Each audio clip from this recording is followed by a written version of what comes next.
Hello, this is Emmeline for sprint number 5, I believe. First, let's start by looking at the code for my intersect test. So I have the train in a class called world plane right now. So when the train calls intersect on the current player, it passes through the train class, and the train class is a holder for the shader, the texture, and the model of the train, and it goes into the train model. In the train model, it converts the position. It takes in a Clyde and converts it uses the B-sphere to get the max position and the min position, and it converts that using the function position to cell number to get the cell number, and then it gets the min and max cell. Cell is just a struct that holds the max y, the min y, and the ij coordinates.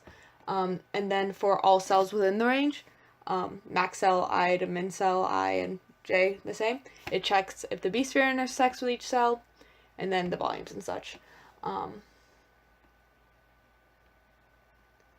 And then it calls these classes to check if B-sphere intersects with a certain cell, and if a certain collision volume. And to do a collision volume, it creates a AABB and then passes it into the intersect test. And then for my barycentric things, I have a normal one, which gets the vertices and then computes the thing. This is using the abbreviated version, where all you have to do is normal minus normal, or to get the beta, all it is the x component of the bottom right. And it's same for height, except for it's computing the height down here. Let's go back to world plane and let's show you this first intersect test. This is with all of the cells that are underneath the item. So here you can see it's all grayed out. If I navigate the tank over here, you can see all the cells that are underneath the big AABB. Okay, so now the B-sphere is colliding a little. Sorry about the flashing colors on the B-sphere. It's all about what order it triggers in. And now you can see the OBB is colliding. So if we zoom in, you can see just this one's colliding. If we rotate, it's not colliding. If we rotate it, we can see as it hits ones, they light up. And now let's look at the barycentric coordinates for the height and the normals.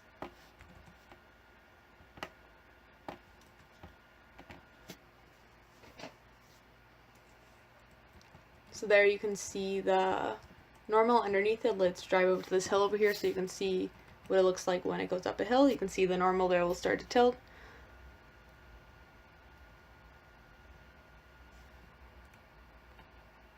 And there you can see as we go up the hill, it starts to tilt backwards.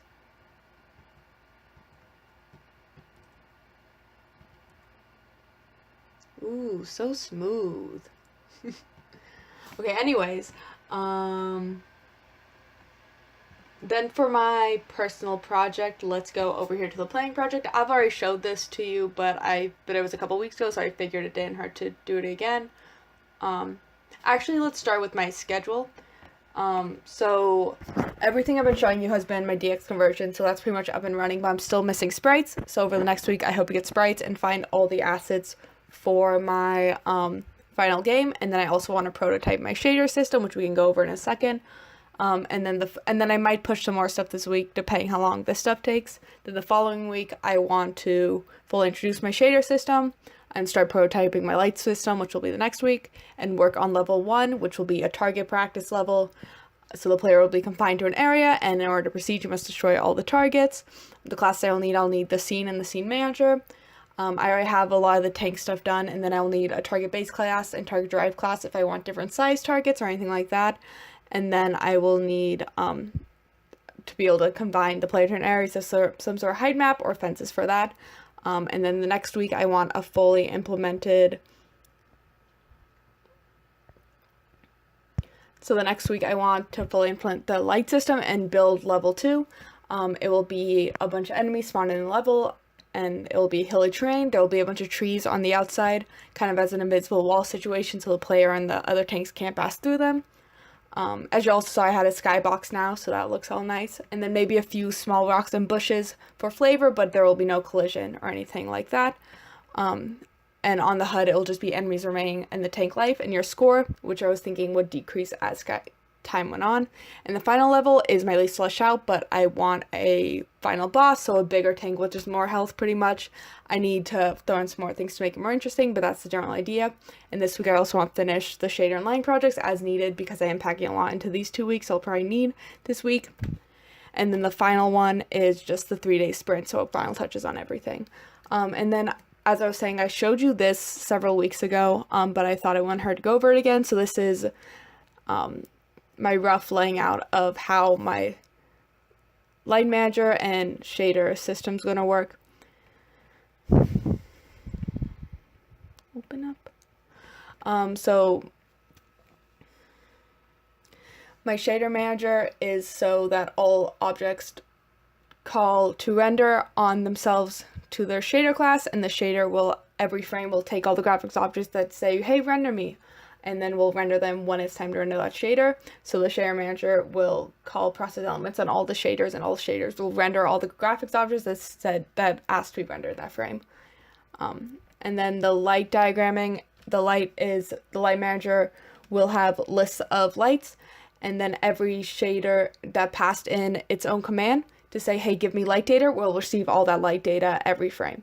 So a shader manager can register for light data with using its light base command to the light manager, and then every frame the light manager inside of Bluebird, so inside of my big game class, before the draw cycle, the light manager will be told to send light data to all of the shaders that ask for that light data. Yeah, so that is my plan for the next couple of weeks. Let me know what you think. Sorry for the very, very long video.